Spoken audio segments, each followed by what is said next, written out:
Salut à tous les biermen.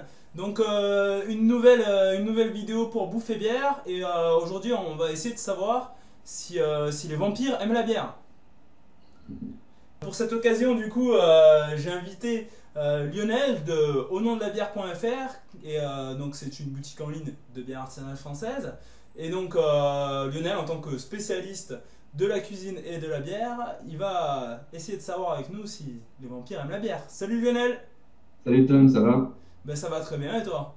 Ah, tranquille, ça va, ça va. Est-ce que tu peux te présenter un petit peu à nos amis birmen? Alors ben voilà, moi je suis donc gérant du site au nom de la bière.fr et donc je suis quand même plus spécialisé dans la bière artisanale du Rhône-Alpes parce qu'il D'accord. faut savoir que la région Rhône-Alpes est la première région de France à avoir le plus grand nombre de Plus microbrasseries. de 80 il me semble, non? Ouais, il y en a à peu près 85, ouais, ouais. Bon ben Lionel, pour cet apéro viande et bière, moi Ouais. j'ai pris un petit bif. Ah, nickel ça. J'ai pris un petit Ça c'est bif et je me suis demandé avec quoi j'allais l'accompagner. Pour l'occasion, j'ai sélectionné une Cruz Campo Grande Reserva. ah, T'as le vu l'accent? soleil. Donc un peu de soleil, un peu d'Espagne. Donc la Cruz Yes. Campo Grande Reserva, pourquoi j'ai choisi? Parce que c'est Imperial Lager ou Strong Pale Lager. Donc elle a 6 degrés 4, c'est une bière qui est assez forte en degrés. Pour une pils, hein, pour une lager.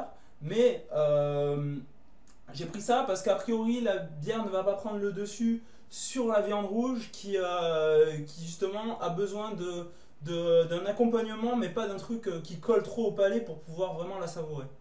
Ah ouais, c'est clair ça, ouais, ouais, tout à fait. Donc écoute, je vais essayer ça en direct. Ouais, je te regarde. Je vais ouvrir la fameuse bière. For you, it's so fun. Hot springs and Et Coca-Cola. je vais commencer par prendre un petit morceau de bif, Sailing une petite gorgée. in your winter. La bière vient absolument rafraîchir après le petit morceau de viande. Et on a une espèce de jonglage en fait entre les deux. Donc on a un mix entre ce côté salé de la viande et le petit côté sucré de la bière qui fait que on, on est quand même un peu sur un accord, tu vois, de sucré-salé. Le fait que la bière soit pas trop prépondérante, ça permet de conserver encore le goût de la viande. Donc c'est ça qui est Ouais, vraiment ouais. intéressant. C'est quelque chose, ouais, ça te permet d'avoir ce petit côté qui est, il n'y a rien qui prend par le dessus sur l'autre, quoi. Bah Lionel, maintenant toi en tant qu'artiste culinaire, de par ta formation de cuistot et maintenant en tant que grand spécialiste des bières artisanales et spécialement françaises, euh, qu'est-ce que tu peux me conseiller comme accord en fait de viande avec une bière? Alors ben moi, je te conseille, du fait de la petite recette que j'ai fait sur le site Fiber Time, dans la rubrique Bouffe et bière, moi je pense que je prendrais donc une Florac, une D'accord. brasserie Florac. For you, it's so fun. Hot springs and Coca-Cola. En bouche, on a vraiment une explosion de saveurs c'est, D'accord. ça explose, littéralement. Et justement, avec la viande, donc moi, par rapport à la recette sur le canard, Ouais. c'est quelque chose, justement, le canard est quand même une viande, malgré tout, qui est assez forte. D'accord. Voilà. Il y a du goût.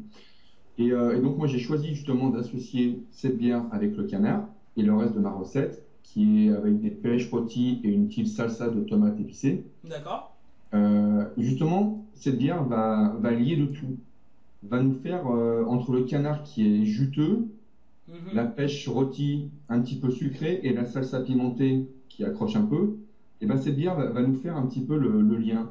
S'ils aiment la bière, nos amis de Buffy contre les vampires ou d'autres émissions de télé, on leur conseillera plutôt donc de se tourner vers une bière aromatique et légère.